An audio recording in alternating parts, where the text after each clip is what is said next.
وسيب اللي في ايدك العشر دقايق او الربع ساعة اللي هتكلم فيهم، عشان حلقة النهاردة حلقة نارية، حلقة من اقوى الحلقات اللي هتتعمل في برنامجي. ولكن قبل ما ابدأ لازم نقول المقدمة بتاعتنا. السلام عليكم ورحمة الله وبركاته اعزائي المشاهدين المتابعين من كل مكان، معكم محمد المصري من برنامج السيد المصري. حلقة اليوم حلقة تكون مليئة بالاحداث المثيرة والكثيرة، ولكن قبل بداية الحلقة ما تنساش تعمل لايك وتسجل اشتراكك بالقناة لو انت مش مشترك، وتفعل زر الجرس عشان يوصلك كل جديد. لينك الفيسبوك عندك في اول كومنت، تقدر تعمل اد او فولو. صلي على رسول الله عليه افضل الصلاة وازكى السلام. بسم الله الرحمن الرحيم. اخيرا وليس اخرا، لان الموضوع لسه فيه شوية مشاكل. موضوع احمد فتوح وعبد الله جمعة مع رئيس نادي الزمالك ينتهي رسميا. وطلع صرح المستشار مرتضى منصور وقال ان يا جماعه الصنف اللي كانوا بيتعاطوه ده مش حشيش، الصنف ده عجوه مهروسه. عارفين العجوه المهروسه؟ قال لك انا دخلت عليهم لقيتهم هما الاثنين بياكلوها بدل ما يدخنوا. بقول لهم ايه ده يا اولاد؟ قالوا لي دي عجوه، ولكن انا بدوري كرئيس محكمه قلت لهم لا ديت حشيش، وانا مش هحلكم الا اما ابلغ عنكم. واعلن ان هم بيتعاطوا الحشيش، ولكن في الاصل كانت عجوه، هي عجوه يا جماعه. ولكن جه بعد كده اللجنه قالت احنا هنحلل اللعيبه، فالاثنين اللعيبه غابوا. جه بعد كده عبد الله جمعه طلع واعتذر، معناها ان كان فيه بالفعل حشيش، وفتوح كان معترض.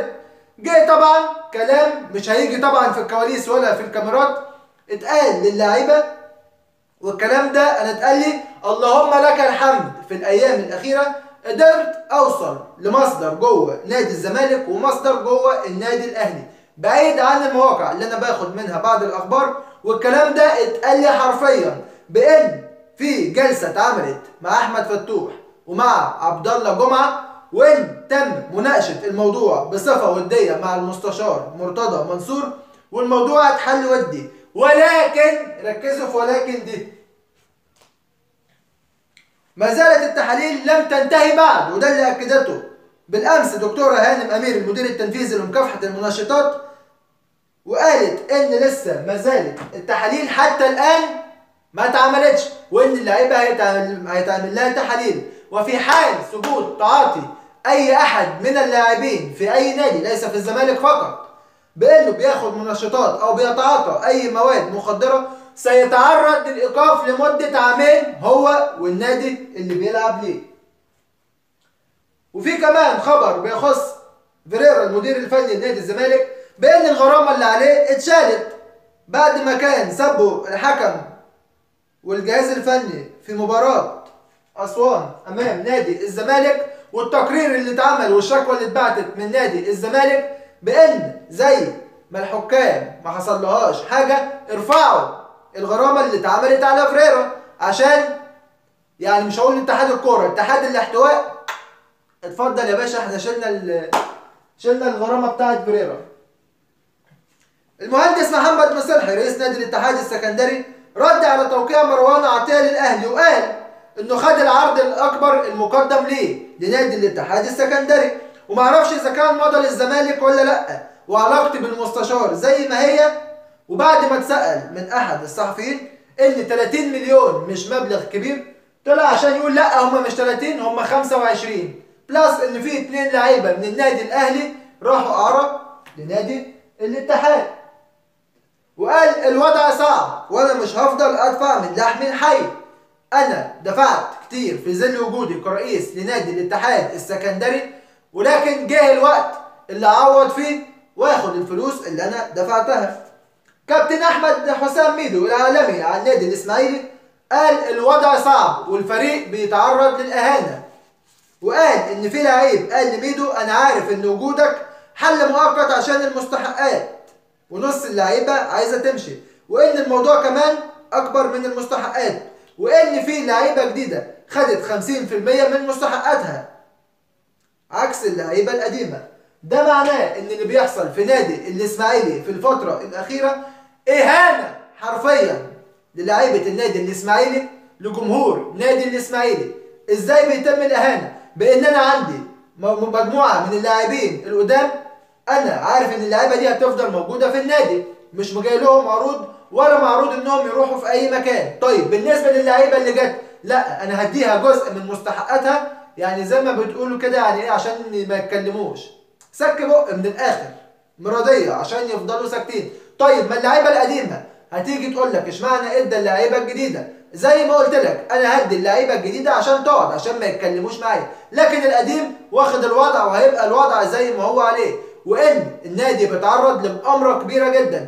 وزي ما المهندس يحيى الكومي قال، انا دفعت من جيبي الخاص لنادي الاسماعيلي 25 مليون جنيه وهتنازل منهم عن 3 مليون، اذا النادي مديون لي ب 22 مليون جنيه، وبعد ان استقلت من رئاسه النادي انا مش هسيب فلوسي. طيب كده نادي الاسماعيلي هيدفع فلوس ليحيى الكومي، ولا هيدفع رواتب اللعيبه القديمه مستحقاتها، ولا هيدفع رواتب اللعيبه الجديده وباقي مستحقاتها، ولا ايه الوضع بالظبط؟ وان الموضوع كان داير في مجلس الاداره جوه النادي الاسماعيلي بان كل واحد بيهمه المصلحه الشخصيه. نادي الاسماعيلي اللي طلع لعيبه كبيره جدا للفريق والمنتخب مصر، ولاعيبه مهاريه من احرف اللعيبه في مصر، دراويش الكوره محدش يقدر ينكر، ولكن بالوضع اللي بمر بيه النادي في الازمه الاخيره، بصراحه كنادي بحجم النادي الاسماعيلي محدش يحبه بامانه.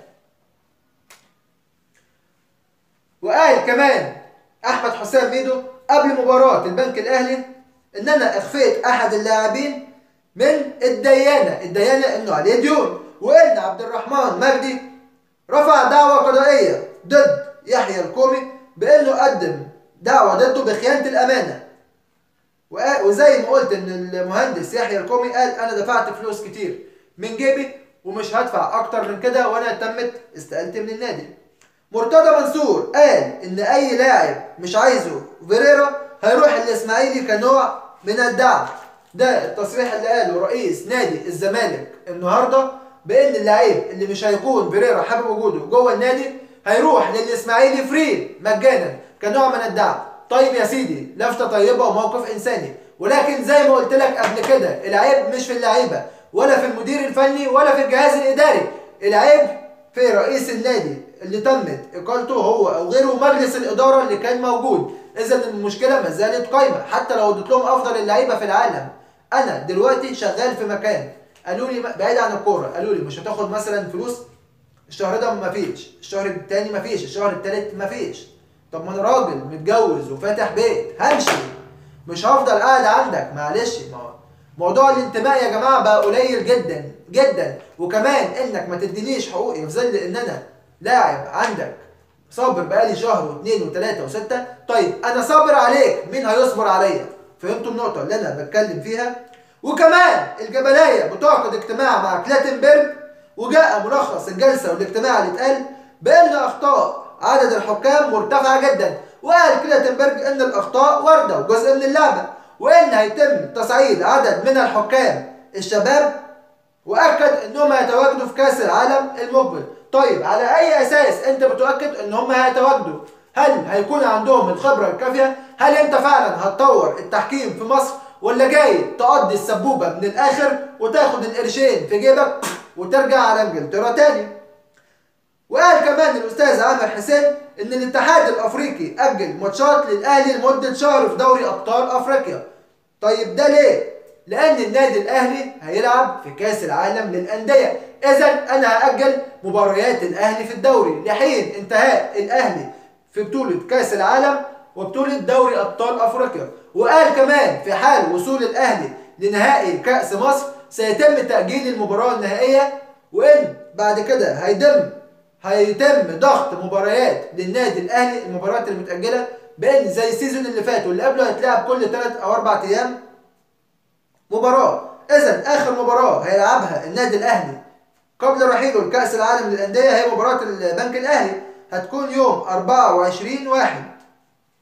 لكن فيما يخص مباراه حرس الحدود اللي هتقام في شهر يناير والمباريات اللي بعدها فهيتم تاجيلها زي ما قلت، لان الاتحاد الافريقي هيأجل ماتشات الاهلي في دور المجموعات لمده شهر لحد الاهلي ما يخلص بطوله كاس العالم، وان كمان هيتم تاجيل مباريات النادي الاهلي في الدوري، وفي حال فوز النادي الاهلي على سموحه بمشيئه الله وصعوده لنهائي كاس مصر هيتم ايضا تاجيل مباريات النادي الاهلي عذرا هيتم تأجيل مباراة النهائي أيا كان من المنافس فيها قدام النادي الأهلي في حالة صعود الأهلي للمباراة النهائية. وأخيرا وليس آخرا وكالعادة، أليو ديانج يفوز بلاعب الجولة باكتساح مع منافسة يعني أقدر أقول سهلة جدا مع رمضان صبحي ومصطفى زيكو لاعب نادي الحرس، عشان يفوز أليو ديانج بنسبة تصويت 96% مقابل 2% لرمضان و2% لزيكو. وبكده بكون وصلت لنهاية الحلقة بتاعتي. لو عجبتك ما تنساش تعمل لايك وتسجل اشتراكك بالقناة لو انت مش مشترك، وتفعل زر الجرس عشان يوصلك كل جديد، ولينك الفيسبوك عندك في اول كومنت تقدر تعمل اد او فولو. ولا تنسوا الدعم، كل الدعم لنادينا المفضل نادي القرن النادي الاهلي.